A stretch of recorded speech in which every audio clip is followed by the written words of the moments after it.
Okay, make sure you save the previous VI in your H drive. It doesn't really matter which name you give it. So let's go ahead and create a new VI now.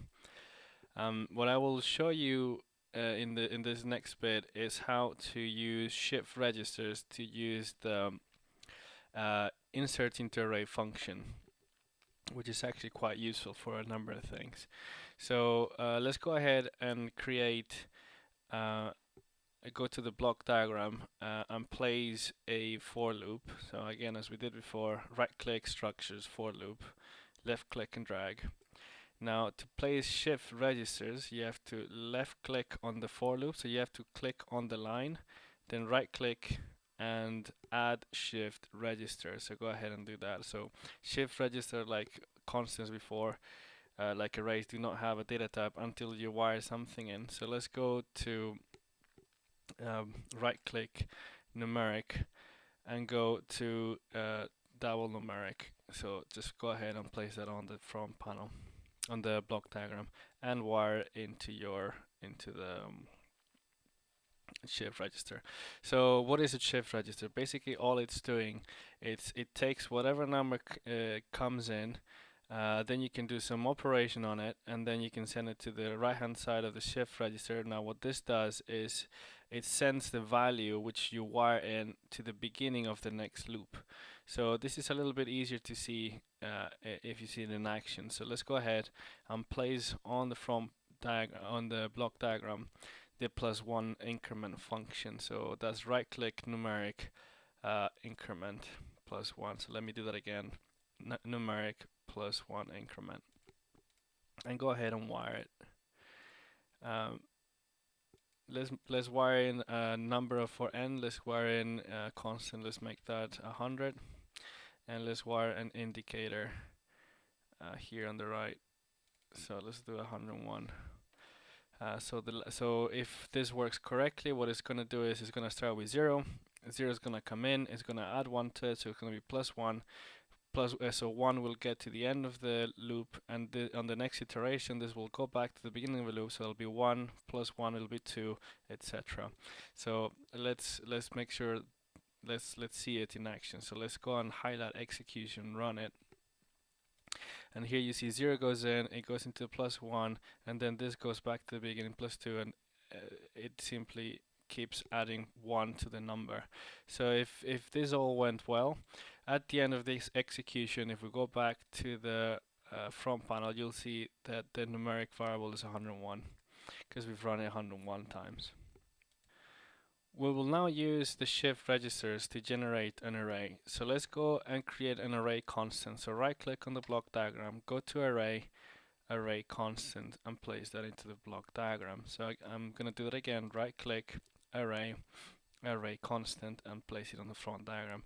As when you did it on the front panel, we need to drag in a data type. So let's go ahead and do that. Numeric, double numeric, and place it inside. Now this is an array. We've got an empty array here. So let's go ahead and wire that into the for loop. Now simply double click, and this is how it should look like. So just wiring the output of the constant into the for loop. Now if you right click, so left click first on the little square, then right click and replace with shift register, and now you will see that we've generated a new shift register. So let's go ahead and create an array using this shift register. So let's right click on the block diagram, go to array, and go to insert into array. So I'm gonna write that down. Right click, array, insert into array. So just place that on the on the block diagram. Now wire in the shift register, so the output of the shift register, and take the output of the array into the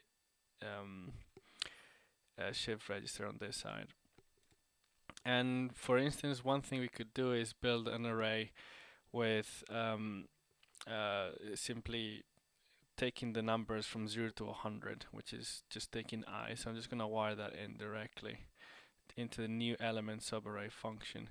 If you are not sure of what to wire in, because for instance here we're leaving one input blank, which is the index, we can go to the help, and this might take a while to load, but what the help does is it explains what each of the inputs are.